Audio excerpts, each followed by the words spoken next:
لیکن اس کے علاوہ معین شخص ہوگا دجال. یہ معین شخص جو دجال ہوگا اس کے بارے میں بھی ایک تو بالکل متفق علیہ چیزیں ہیں. نمبر ایک کہ وہ شخص ہے، قطعی ہے، یقینی ہے، اس کا حلیہ بھی حضور صلی اللہ علیہ وسلم نے احادیث کے اندر بیان کیا ہے.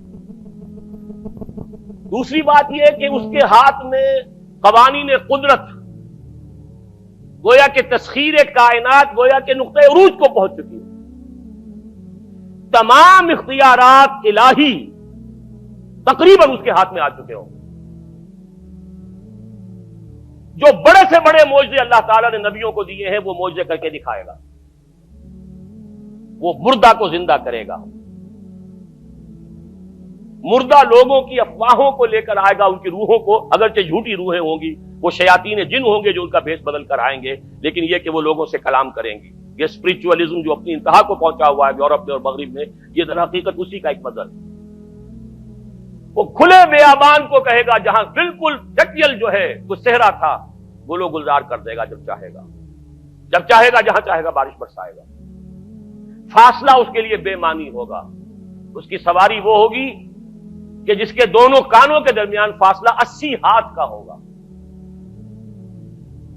یہ سارے جو آج آپ کی اس ٹیکنالوجی کی جو انتہا جا رہی ہے اور جدھر جا رہی ہے، اس کو اچھی طرح سمجھ لیجیے. آج سے 100 سال پہلے شاید انسان ان چیزوں کا تصور نہ کر سکتا.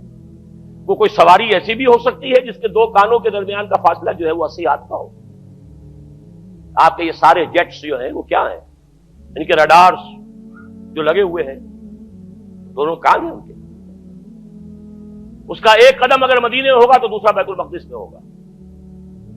اس کی آواز پوری دنیا میں سنی جائے گی. سنی جا رہی ہے کہ نہیں؟ یہ ساری قدرت، ساری قوتیں، تسخیر کائنات کلیتاً ایک آدمی کو چیر کر 2 ٹکڑے کرے گا، دونوں ٹکڑوں کو علیحدہ کرے گا، ان کے درمیان چلے گا اور پھر ان دونوں کو جوڑے گا اور کھڑا کر دے گا. احادیث میں ساری موجود ہے. سرجری جدھر جا رہی ہے کوئی عجب نہیں کہ وہاں تک آدمی پہنچ جائے. فریز کر کے تو یہ معاملہ اب ہو ہی سکتا ہے، لیکن یہ کہ ابھی اگلا اور قدم کیا ہوگا کچھ نہیں کہہ سکتے. یہ چیزیں تو ہے متفق علیہ. البتہ کچھ معاملات کے اندر احادیث میں کچھ اختلاف پایا جاتا ہے اور یہ مشکلات الحدیث میں سے. اور میں بھی چونکہ اس مسئلے میں اب تک بھی کسی درجے میں ابھی قطعیت کے ساتھ میں کوئی بات نہیں کہہ پا رہا ہوں، لیکن اب چونکہ گمان غالب کے درجے میں ایک رائے تک پہنچ چکا ہوں، اس لیے میں نے آج اس بات کو آپ تک پہنچانے کے لیے یہ عنوان اختیار کیا. اس لیے کہ حدیث میں جو آتی ہے تفاصیل اس سے معلوم ہوتا ہے کہ یہ دجال 2 دجل کرے گا. یا تو وہ 2 دجل کرنے والے 2 دجال علیحدہ ہیں، یا یہ دونوں دجل کرنے والا شخص ایک ہی ہے. بس یہ مسئلہ ہے کہ جو آج تک مجھ سے حل نہیں ہوا تھا، اب تک کہنا چاہیے آج تک نہیں.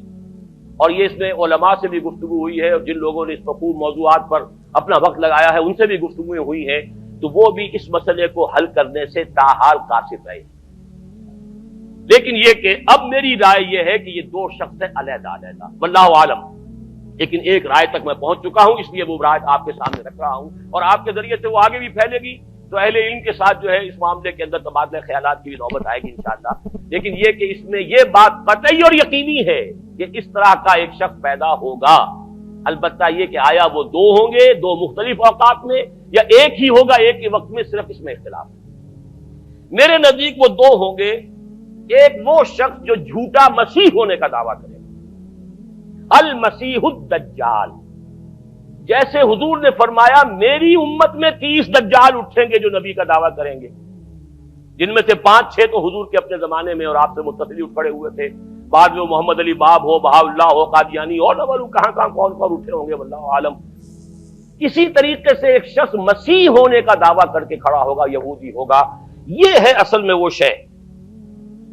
اور اس میں جو ان دونوں شخصیتوں کے مابین اگر کوئی ذرا سا اگر ابہام رہا ہے تو میں ایک حدیث بھی نوٹ کر کے لایا تھا، حضرت عبادہ ابن صامت رضی اللہ تعالی عنہ سے ہے، ان رسول اللہ ہے، انی حدثتکم عن الدجال حتی خشیت اللہ تعقلوا.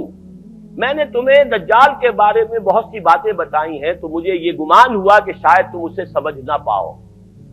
یہ اندیشہ خود حضور صلی اللہ علیہ وسلم کو ہوا ہے، اور یہ سنن ابی داؤد کی روایت ہے۔ بہرحال میں جو کچھ عرض کر رہا ہوں کہ میں اس رائے تک پہنچاؤں کہ یہ دو علیحدہ شخصیتیں ہیں۔ ایک تو یہ ہے کہ ایک مسیح الدجال کھڑا ہوگا یہ ایک دعویٰ کر کے کہ میں مسیح ہوں، چونکہ اس کا زمانہ بالکل قریب آ چکا، اس لیے میں آپ کو اس کے بارے میں خبردار کر رہا ہوں۔ دوسرا جو مسیح جس کی شخصیت مسیح دجال کی آتی ہے، دجال اکبر، میں صرف اشارہ کروں گا، پھر کبھی انشاءاللہ اس موضوع پر تفصیل سے گفتگو ہوگی، وہ میرے نزدیک بالکل قریب قیامت کی ایک علامت ہے۔ جو خدائی کا دعویٰ کرے وہ جھوٹا خدا ہوگا، یہ جھوٹا مسیح ہوگا، المسیح الدجال۔ الدجال الاکبر وہ ہوگا کہ جو قیامت کے بالکل قریب کی تین نشانیاں ہیں، جبکہ وہ آ جائیں گی تو حدیث میں آتا ہے کہ اس کے بعد کسی شخص کے ایمان لانے کا، توبہ کرنے کا فائدہ نہیں ہوگا۔ ویسے تو علامات قیامت جو ہے ان میں سب سے پہلی میں نے بتایا تھا حضور کی بعثت خود علامات میں سے، اس کے بعد 10 علامتیں حضور نے گنوائی ہیں اور وہ تدریجاً پوری ہوتی چلی جائیں گی۔ آخری علامات کے لیے حدیث سن لیجیے، عن ابی ہریرہ رضی اللہ تعالی عنہ قال قال رسول اللہ صلی اللہ علیہ وسلم ثلاث اذا خرجنا لا ينفع نفسا ایمانا لم تكن آمنت من قبل او کسبت فی ایمانها خیرا، طلوع الشمس من المغرب وخروج الدجال ودابۃ الارض۔ تین نشانیاں وہ ہیں کہ جب وہ ظاہر ہو جائیں گی تو پھر کسی کا ایمان لانا مفید نہیں ہوگا جو پہلے ایمان نہیں لایا تھا، یا جس نے اس سے قبل اپنے ایمان میں کچھ اعمال صالحہ کی کمائی نہیں کی تھی۔ یعنی گویا کہ توبہ کا دروازہ بند ہو جائے گا۔ جیسے جب موت کے آثار شروع ہو جاتے ہیں تو توبہ کا دروازہ انسان کے لیے بند۔ اب جب موت کے آثار شروع ہو گئے اب توبہ کرنا فائدہ نہیں، اس سے پہلے توبہ کا دروازہ کھلا ہوا۔ معلوم یغرغر، جبکہ وہ موت کے آثار شروع ہو جاتے ہیں، گھنگرو بولنا شروع ہو جاتا ہے، معلوم ہوتا ہے کہ اب جا رہا ہے، اب توبہ بیکار۔ اسی طریقے سے پوری نوع انسانی کے لیے توبہ کا دروازہ بند ہوگا ایک وقت میں آ کر کہ اب کسی کے لیے توبہ نہیں، ایمان نہیں۔ اور اس کے لیے 3 علامتیں بیان ہوئی ہیں، یہ بھی مسلم شریف کی روایت ہے۔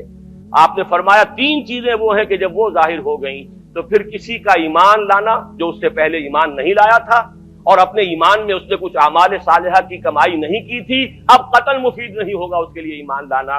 وہ 3 نشانیاں ہیں، طلوع الشمس من المغرب، سورج مغرب سے طلوع ہوگا۔ نظام شمسی میں کوئی اختلال ایسا ہوگا کہ جس سے سورج بجائے مغرب سے نکلے گا۔ وہ خروج الدجال ودابۃ الارض، ایک زمین سے کوئی چوپایا برآمد ہوگا، بعض احادیث میں آتا ہے کہ مروہ کے قریب سے وہ برآمد ہوگا جو گفتگو کرے گا انسانوں سے۔ یہ بالکل خرق عادت، یعنی وہ چیزیں کہ جن کا کوئی تعلق اب اسباب جو ہے دنیا کے ان سے کوئی تعلق نہیں ہے، کوئی فزیکل لا سے تعلق نہیں ہے، وہ بالکل معجزے ہوں گے، خرق عادت ہوگا۔ اور خروج دجال، وہ دجال جو خدائی کا دعویٰ کرے گا، اور حدیث میں آتا ہے کہ بہت کم لوگ ہوں گے کہ جو اس کے سامنے رک سکیں گے، اکثر و بیشتر جو کمزور ایمان والے لوگ ہوں گے وہ اسے خدا تسلیم کر کے اس کی پرستش شروع کر دیں۔ میرے نزدیک یہ آخری چھلنی ہوگی جو لگائی جائے گی اہل ایمان کو ایک طرف کرنے کی، اور یہ قیامت کی نشانیوں میں سے آخری نشانیوں میں سے ہے۔